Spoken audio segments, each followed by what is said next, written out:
여러분 안녕하십니까? 광주 MBC 5시 뉴스입니다.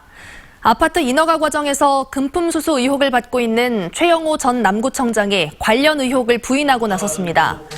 최 전 청장은 광주시의회에서 기자회견을 열고 금품이 오갔거나 특혜를 줬다는 것은 실체나 증거가 없고 정황도 맞지 않는다며 관련자조차 진술을 계속 바꾸는 등 사실무근이라고 말했습니다. 또 업체의 이윤이 줄어들게 허가를 내주자 불만을 사 수사를 받게 됐다며 다분히 내년 총선을 겨냥한 음모가 있는 것으로 보인다고 주장했습니다.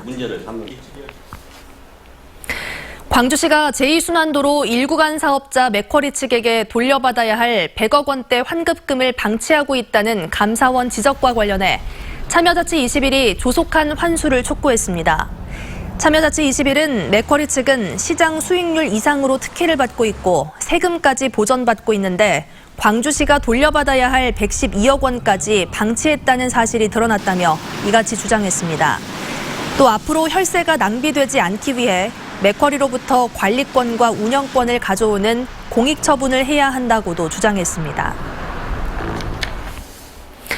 5.18 때 전두환이 사령관으로 있던 국군보안사령부가 생산한 5.18 사진 1,700여 장이 공개된 가운데 사진의 대국민 설명회가 내일 옛 전남도청 별관에서 열립니다.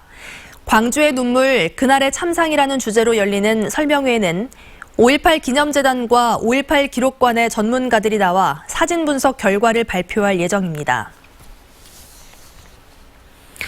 국가인권위원회 광주인권사무소에 접수된 진정사건 가운데 구금시설 관련 진정이 가장 많은 것으로 나타났습니다.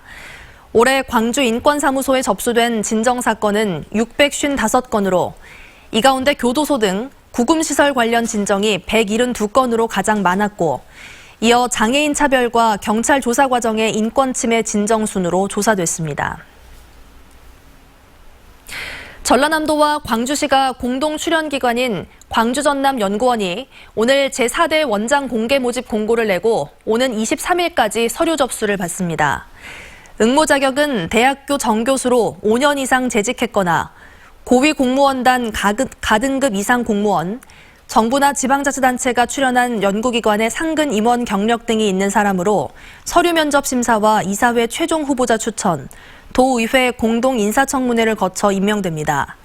현 박성수 원장은 내년 1월 말로 임기를 마무리합니다. 광주 전남 사진기자회가 광주 세계로 미래로라는 주제로 보도사진전을 열었습니다.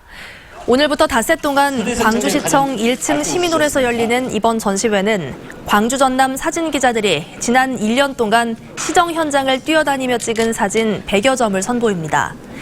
특히 광주형 일자리 투자협약과 세계 수영선수권 대회 등 올 한 해 광주시가 진행한 굵직한 현안과 관련된 사진들도 전시돼 있습니다. 박병규 광주시 사회연대 일자리 특별보좌관이 휴직 중이던 기아자동차에 사직서를 냈습니다. 광주형 일자리에 협력했다는 이유로 지난 4월 기아자동차 노조로부터 제명 결의를 당했던 박 보좌관이 직을 유지하고 있는 것에 대한 부담으로 인해 사직서를 제출한 것으로 알려지고 있습니다.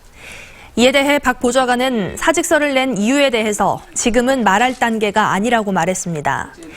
기아차 노조 광주지 회장을 2번 역임한 박 보좌관은 지난 2014년 민선 6기 시절 경제부 시장에 발탁돼 광주형 일자리를 주도한 바 있습니다. 성매매 집결지의 미래를 모색하는 전시회가 도심 속 흉물로 전락한 홍등가에서 열립니다. 광주 동구는 성매매 피해 상담소 언니네와 함께 성매매 노, 여성인권 오늘 주제로 한 전시와 집담회를 내일부터 대인동 옛 성매매 업소에서 진행한다고 밝혔습니다.